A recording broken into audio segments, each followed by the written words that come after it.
세상에는 신이 있음을 주장하는 유실론자와 신은 없노라 주장하는 무신론자들이 있습니다. 인간의 역사만큼이나 서로 다투어온 그들이지만 그 논쟁이 끝나지 않는 이유는 무엇일까요? 지금까지도 그들은 여전히 싸우죠.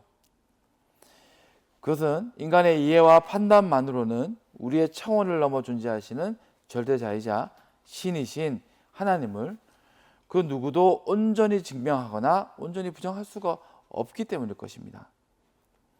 인간은 어쩔 수 없이 지극히 인본적인 이해의 기준으로 신을 설명하고 논쟁하려고 하니까 어쩔 수 없는 일이에요. 그래서 우리는 이 유실론과 무신론을 다르게 적용하고 다가가야 됩니다. 그래서 유실론은 살아계신 하나님을 인정하고 믿는 것이라 말해야 할 것이고, 무신론은 하나님에 대해 무지함으로 부인하고 불신하는 것이라 말하는 것이 맞는 표현인 것 같아요. 거기에서부터 오늘의 말씀은 시작되어야 할 것입니다. 그리고 말씀은 우리에게 바로 이 일, 하나님을 인정하는 자와 부정하는 이들의 그 삶을 통해서 하나님은 어떻게 드러나고 또 증명되어지는지를 우리에게 가르쳐주고 있어요. 그렇다면 하나님을 인정하지 않는 자의 삶과 그 모습은 어떻게 드러나게 됩니까? 오늘 말씀을 보면 먼저는 어리석음으로 드러난다고 말해요. 하나님을 모르고 인정하지 않는 자의 본질과 그 삶의 모습은 아무리 스스로 지혜롭다 해도 지각 없는 무지한 삶의 모습으로, 그 형태로 드러날 수밖에 없어요. 오늘 말씀의 2절 말씀은 하나님이 하늘에서 인생을 굽어 살피사 지각이 있는 자와 하나님을 찾는 자가 있는가 보려 하신즉 이라고 말합니다. 우리는 흔히 지극히 지적인 철학자나 특별히 이런 과학을 연구하는 과학자들은 그들의 지식으로 신을 부정하는 무신론자일 것이라고 생각합니다. 그런데 실제로는 많은 과학자들이 하나님을 부정하는 것이 아니라 오히려 인정하는 것을 우리는 보게 돼요. 진정 지식의 깊고 높은 곳을 향하려고 하는 과학자들은 그들의 열린 지성으로 신을 부인하지를 못하거나 오히려 강력하게 인정하고 확신하기도 하는 것을 보게 된다는 거예요. 일례로 천체 물리학에서 우주의 시작을 설명하려고 하는 이 빅뱅 이론 같은 이론은 태초에 어떤 힘의 폭발이 우주를 창조했다는 이론이죠. 이 빅뱅 이론은 오히려 우리 우주에 어떤 무언가 신적인 존재가 있다는 증거가 되기도 해요. 그래서 과거 중국 공산당의 문화대혁명에서 빅뱅 이론을 연구함으로 신을 부인하지 못해 죽었던 과학자가 있었다는 이야기는 유명한 예화가 될 것입니다. 말씀 로마서 1장 12절 말씀을 읽어보면 창세로부터 그의 보이지 아니하는 것들 곧 그의 영원하신 능력과 신성이 그가 만드신 만물에 분명히 보여 알려졌나니 그러므로 그들이 핑계하지 못할 것이니라 라는 말씀이 있어요. 이렇게 하나님을 인정하지 않는 이들의 본질과 그 삶의 모습은 오히려 교만한 어리석음으로 행하여지고 드러나게 될 수 있다는 거죠. 오히려 교만함이에요. 무지한 교만.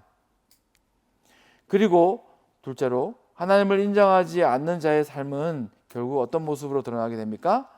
부패하며 가증한 악을 행하는 모습으로 드러나게 된다고 말합니다. 그리고 어떻게 나갑니까? 3절 말씀에 각기 물러가 함께 더러운 자가 되고 선을 행하는 자가 없으니 하나도 한 사람도 없도다. 이렇듯 더불어 가증하게 악을 행하는 그들은 자연히 어떻게 됩니까? 선을 추구하며 행할 수도 없는 자가 되는 것입니다.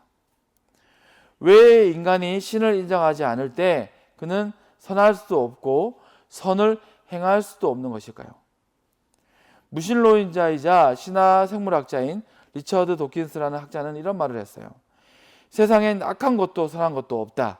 목적 없고 매정알이 많지 무의미한 상태만이 존재할 뿐이다. 참 매섭고 무서운 말이죠.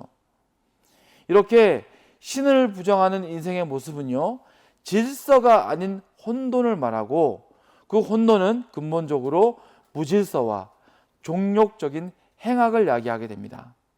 인간의 멋대로 그 종욕대로 행하는 건요, 당연히 혼란과 행악을 만들어내요.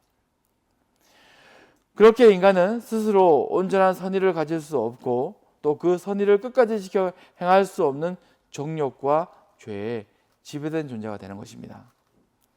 그래서 하나님은 죄로 당신과 멀어져 버린 존재인 우리 인간들 중에서도 당신을 인정하려는 백성과 자녀들에게 무엇을 주셨습니까? 율법을 주신 거예요. 여기서 우리가 알아야 될 중요한 사실은 무엇입니까? 율법은 구원의 덕목이 절대 아니에요. 그게 아닙니다. 율법을 지켜서 구원에 이르는 것이 아니에요. 실제로 예수님은 당신이 이 땅에 오신 이유를 이렇게 말씀하셨습니다. 마태복음 5장 17절 말씀에 내가 율법이나 선지자를 폐하러 온 줄로 생각하지 말라. 폐하러 온 것이 아니요 완전하게 하려 함이라. 율법을 구원의 덕목으로 맹신하는 이들에게 예수님의 구원자 되심이 마치 어떻게 보였다는 것입니까? 율법을 무너뜨리려는 행위처럼 그들에게 보였다는 거죠. 율법가들에게는. 하지만 말씀하셨듯이 예수님은 오히려 우리를 구원할 수도 없는 이 불완전한 율법을 완전하게 완성하시고 온전케 하시기 위해 우리에게 오셨다는 것이죠. 이 말씀은 우리에게 무엇을 설명해 주는 것입니까? 율법이란 말 그대로 하나님이 세우신 선과 악의 기준이자 법도라는 거죠. 다시 말해 선과 악, 공의와 불의의 기준은 율법이 아니라 바로 하나님이 되는 거예요.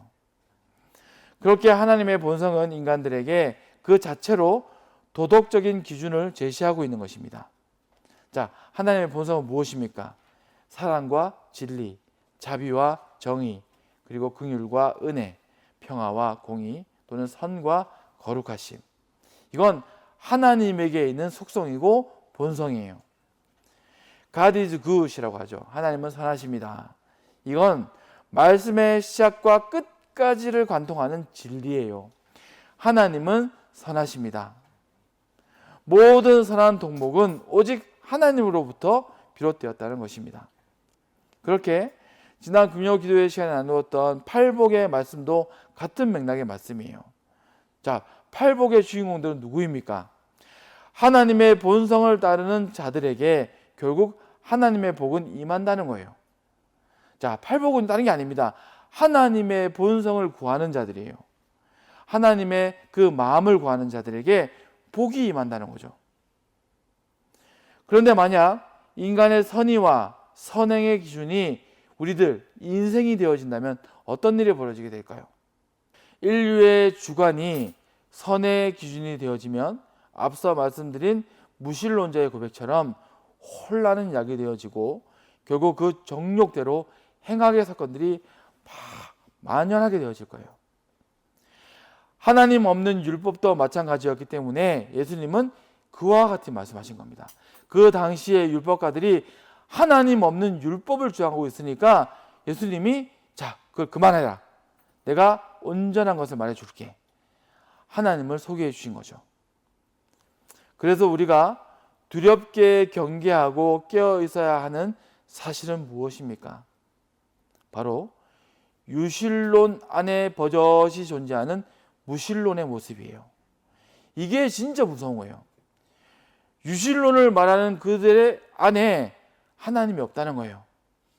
다시 말해 하나님을 인정하고 믿는다는 유실론자가 하나님을 인정하지 않는 무실론자 같이 사는 거예요. 회칠한 무덤이죠. 그게 하나님이 있다 하면서 마치 신이 없는 것처럼 살아가는 자들의 모습입니다. 하나님은 바로 이 모습을 가증하다 하시는 거예요. 그리고 우리가 두렵게 경계하고 깨어서 근신해야 할 모습이라고 말하고 있는 것입니다. 마태복음 7장 21절에 예수님 말씀하십니다. 나더러 주여 주여 하는 자마다 천국에 들어갈 것이 아니요 다만 하늘에 계신 내 아버지의 뜻대로 행하는 자라야 들어가리라. 같은 말씀이에요. 이러한 모습, 바로 유실론을 가장한 무실론의 모습은 여러 가지 모습으로 사회 전반에 나타나고 사람들을 미혹하기 때문에 우리는 깨어 있어야 돼요. 이 모습이 사람들을 미혹하게 합니다. 많은 예가 있겠지만 저는 오늘날 대표적으로 차별금지법과 같은 이런 악법을 인정하는 성도나 교회가 대표적인 모습이 될 것입니다. 차별금지법을 인정하는 성도란 어떤 모습입니까? 그야말로 버젓이 하나님 앞에서 하나님의 도를 지키고 행하는 일을 금지하는 법에 찬동하는 거예요. 말이 안 되는 거예요. 하나님을 금지하는 법, 하나님을 부정하는 법에 찬동하는 유실론자가 말이 됩니까? 그들에게 그런 일이 가능한 이유는 무엇입니까? 세 가지로 말할 수 있는데, 예수님이 말씀하신 것처럼 말로만 하나님을 외치는 거짓과 불의 때문이고, 둘째는 하나님을 바로 알지 못하는 무지함 때문일 수 있고, 셋째로 그들이 믿는 것은 하나님이 아닌 자신의 정욕과 바로 악이기 때문에 그럴 수 있다는 것입니다.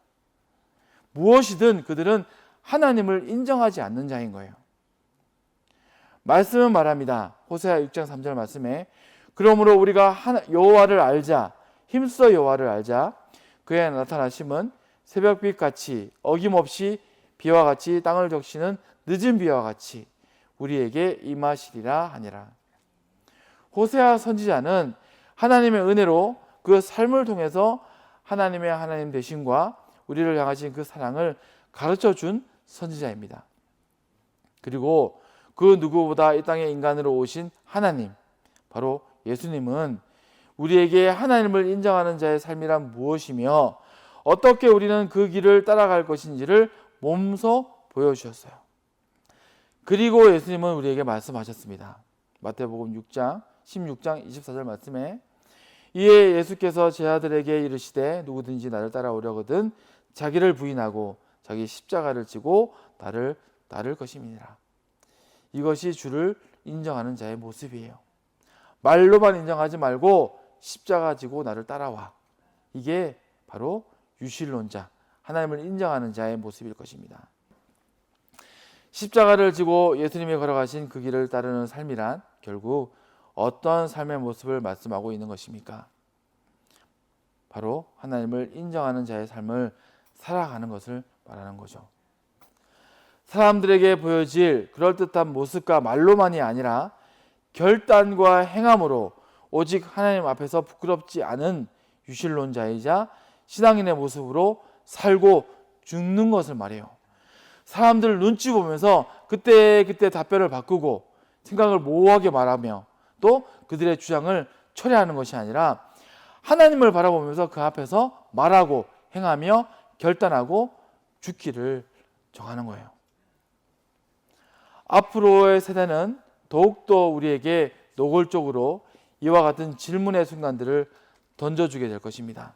우리는 그 순간에 무지함으로 하나님을 부인하거나 내 이기적인 정욕으로 하나님을 부정하는 자가 되지 말고 하나님을 인정함으로 하나님을 높이고 영화롭게 할 수 있는 성도가 되고 믿음을 행동함으로 하나님을 기쁘시게 할 수 있는 당당한 그리스도인들이 되어야 할 것입니다.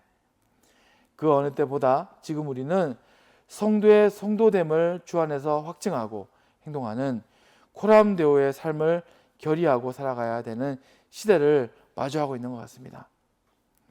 우리가 하나님의 하나님 되심을 믿는다면, 우리가 그분의 자녀임을 믿고 선포한다면 우리는 하나님을 인정함으로 끝까지 승리하는 그리스천들이 되기를 축원하면서 말씀을 마치도록 하겠습니다.